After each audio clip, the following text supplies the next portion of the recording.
Welcome to social post. నేను Nihal. So ఈరోజు మన దగ్గర మహా క్యాపిటల్ ఫౌండర్ విజయ్ కర్ణం గారు ఉన్నారు. సార్తో మాట్లాడదాం. Hello sir, welcome to social post. Hello అండి, థ్యాంక్ యూ. ఎస్ సార్, మా ఫ్రెండ్ దగ్గర ఒక 5 lakhs ఉంది. ఆ 5 lakhsతో ఎంత అమౌంట్ అనేది తను ఎవ్రీ మంత్ విత్డ్రా చేసుకోవచ్చు? మినిమం ఎంత, మ్యాక్సిమం ఎంత? షూర్ అండి. నేను ఒక 5 స్ట్రాటజీస్ చెప్తాను.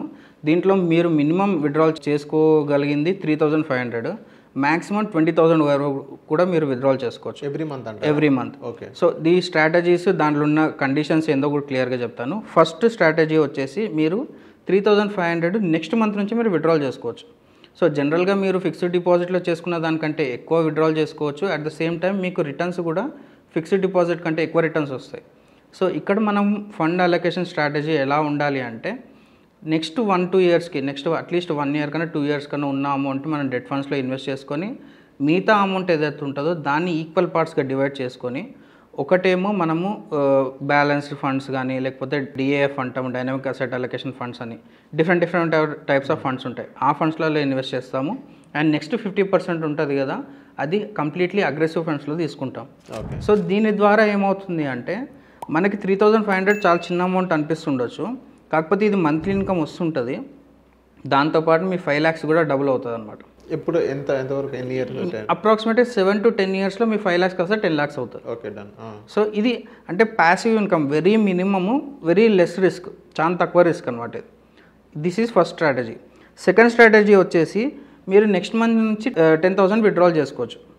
అంటే మీకు ఫిక్స్డ్ డిపాజిట్ కంటే ఎక్కువ, కాకపోతే మీకు నెక్స్ట్ 5 to 6 yearsలో ఈ క్యాపిటల్ అనేది తగ్గుతూ ఉంటుంది. ఓకే. సో మీకు 5-6 years తర్వాత మీ 5 lakhs కాస్త 2 lakhs to 3 lakhs మాత్రమే ఉంటుంది.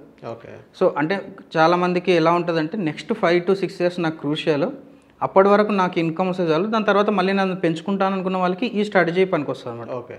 సో వీళ్ళు ఎట్లా యూజ్ చేసుకోవాలి, వీళ్ళ స్ట్రాటజీ కానీ వీళ్ళ ఫండ్ అలొకేషన్ ఎలా ఉండాలంటే, just 10% of the investment should be in debt funds. Debt ఫండ్స్లోకి వెళ్ళి వాళ్ళు విత్డ్రావల్ పెట్టుకోవాలి. కానీ బ్యాలెన్స్ ఏదైతే అమౌంట్ ఉంటుందో అది కంప్లీట్లీ అగ్రెసివ్ ఫండ్స్లోకి వెళ్ళాలి. అప్పుడు వెళ్తేనే ఇది అనేది మనకి రొటేషన్ అనేది ఈజీ అవుతుంది అండ్ పర్సంటేజ్ ఆఫ్ రిటర్న్స్ కూడా ఎక్కువ వస్తాయి. ఇక్కడ రిస్క్ ఎక్కువ తీసుకోవాల్సి ఉంటుంది వీళ్ళు, ఎందుకంటే మనం విత్డ్రావల్ ఎక్కువ ఉంటుంది, టైం డ్యూరేషన్ చాలా తక్కువ. ఓకే. సో వీళ్ళు ఎంత మంచిగా అలొకేషన్ చేసుకుంటే బ్యాలెన్స్ అమౌంట్ ఏదైతే 2 to 3 lakhs ఉందో అది పెరిగే ఛాన్సెస్ ఉంటుంది అనమాట. ఒకవేళ క్లియర్గా ప్లాన్ చేసుకుంటే మళ్ళీ 5 lakhs ఉండే ఛాన్సెస్ కూడా ఉంటాయి. 5 lakhs కూడా ఉండే ఛాన్సెస్ ఉంటాయి. Second strategy. థర్డ్ స్ట్రాటజీ వచ్చేసి, మీరు 5 years వెయిట్ చేయగలిగితే, ఫర్ సపోజ్ నెక్స్ట్ మంత్ నుంచి కాదు, ఒక 5 years తర్వాత నాకు కావాలి అనుకుంటే 3,500 దగ్గర వాళ్ళు 7,000 తీసుకోవచ్చు. 5 years తర్వాత 7,000 తీసుకోవచ్చు. 7,000 తీసుకోవడం కాకుండా వీళ్ళ 5 lakhs అనేది డెఫినెట్గా డబుల్ అవుతుంది. మళ్ళీ ఎంతవరకు అవ్వచ్చు అని అంటారు? అది మళ్ళీ మీకు అప్రాక్సిమేట్గా 7 to 10 lakhs వరకు అవుతుంది. అది ఓకే.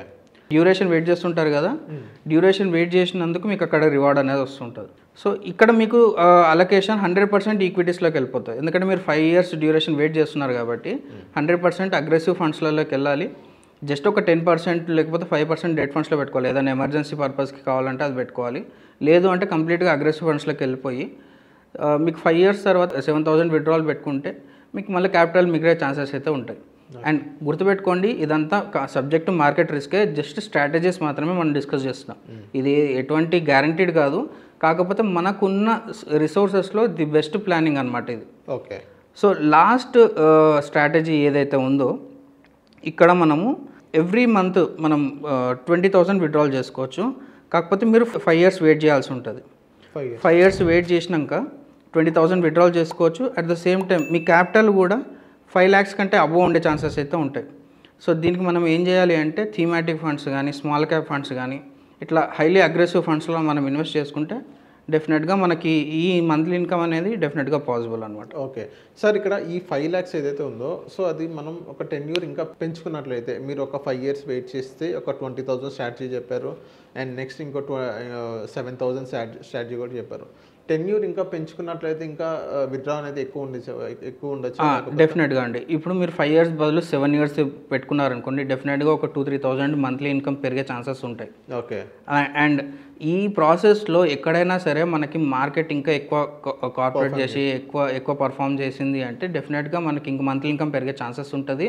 అండ్ మనకి ఎండ్లో ఉండే క్యాపిటల్ కూడా పెరిగే ఛాన్సెస్ ఉంటాయి అన్నమాట. మొత్తం క్యాపిటల్ కూడా పెరిగే ఛాన్సెస్ ఉండేది.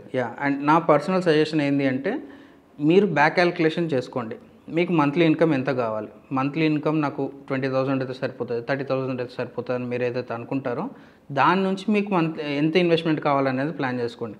ఒకవేళ ఎవరైతే 5 lakhs కూడా లేవు, లేకపోతే 10 lakhs కూడా లేవు, మాకు మంత్లీ ఇన్కమ్ లేవు అనుకుంటే ఇమీడియట్గా మీరు ఎస్ఐపి స్టార్ట్ చేసుకోండి. ఓకే, ఎస్ఐపి ఈరోజు మీరు స్టార్ట్ చేసుకోగలిగారు అనుకోండి, with in a matter of 2 to 3 years మీకు 5 lakhs to 10 lakhs మీకు అంటే ఎంత మినిమం అయితే అంత మినిమం మీరు చేసుకుంటూ వెళ్ళినా కూడా ఒక 3 yearsలో మీకు లంసమ్ అనేది జమ అవుతుంది. లంసమ్ నుంచి మీరు మళ్ళీ ఎవ్రీ మంత్ ఎస్డబ్ల్యూపీ తీసుకున్నారనుకోండి, సో దాని ద్వారా మీకు ఏమవుతుందంటే లాంగ్ టర్మ్లో మీకు ఎస్ఐపి నుంచి కాంపౌండింగ్ ఉంటుంది, ఎస్డబ్ల్యూపీ నుంచి కూడా మీకు కాంపౌండింగ్ ఉంటుంది. So both ways you will get benefit అనమాట. ఓకే సార్, ఇప్పుడు అండ్ నెక్స్ట్ ఎస్ఐపి నుంచి అండ్ ఎస్డబ్ల్యూపీ నుంచి కాంపౌండ్ ఉంటారు, దాన్ని మనం ఎస్ఐఎఫ్లో మనం పెట్టుకోవచ్చు అంటారా సార్? ఐ మీన్ ఒక 10 lakhs అయితే ఇది ట్రాన్స్ఫర్ చేయొచ్చు అంటారా, లేకపోతే మొత్తం విత్డ్రా చేసుకొని ఇప్పుడు ఎస్డబ్ల్యూపీలో మనం ఎవ్రీ మంత్ ఒక 7,000 మీరు చెప్పినట్టు అలా తీసుకున్నట్లు అక్కడ ప్రిన్సిపల్ అమౌంట్ ఏదైతే ఉందో అది కాంపౌండ్ ఒక 10 lakhs దాకా వెళ్ళింది. సో ఆ 10 lakhs ఇలా ట్రాన్స్ఫర్ చేసే ఆప్షన్ ఉంది సార్, మొత్తం విత్డ్రా చేసుకుని అలా చేయొచ్చు అని అంటారు? చేయొచ్చు. మీరు మొత్తం ఇప్పుడు సపోజ్ 5 years తర్వాత లేకపోతే 7 years తర్వాత మీకు ఒక లంసమ్ అమౌంట్ జమ అవుతుంది అనుకోండి, 7 lakhs and 10 lakhs కానీ అయింది, మీకు ఏదైనా ఎమర్జెన్సీ వచ్చింది, మీకు వేరే ఎటువంటి రిసోర్సెస్ లేవు అనుకుంటే at any given point of time 2 business working daysలో మీ అమౌంట్ మీ అకౌంట్లోకి వచ్చేస్తుంది అనమాట. ఓకే, దానికి ఎటువంటి రిస్ట్రిక్షన్స్ ఉండవు.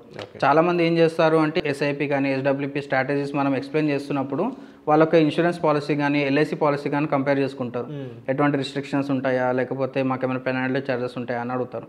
కానీ మనం చెప్పేది ఏంటంటే ఈ స్ట్రాటజీ మన ఓన్గా మనం బిల్డ్ చేసుకుంటున్నాం. అంటే ఇది ఎవరు చెప్పేది కాదు, మన అడ్వైజర్ మనకి ఎటువంటి రిక్వైర్మెంట్ ఉందో మన కస్టమైజ్ చేసి చెప్తున్నాడు కాబట్టి ఎటువంటి రిస్ట్రిక్షన్స్ ఉండవు. కానీ తీసుకోవాల్సిన ఒకే ఒక ప్రికాషన్ ఏంటంటే క్లోజ్డ్ ఎండెడ్ మ్యూచువల్ ఫండ్స్ మాత్రం అసలు తీసుకోవద్దు మనం. ఓకే, సో 2 రకాల మ్యూచువల్ ఫండ్స్ ఉంటాయి, ఒకటేమో క్లోజ్డ్ ఎండెడ్ మ్యూచువల్ ఫండ్, ఇంకోటేమో open ended mutual fund. So closed ended mutual ఫండ్లు ఏంటంటే ఫిక్స్డ్ టైం లైన్స్ తర్వాతనే మనం విత్డ్రాల్ చేయడానికి ఉంటుంది.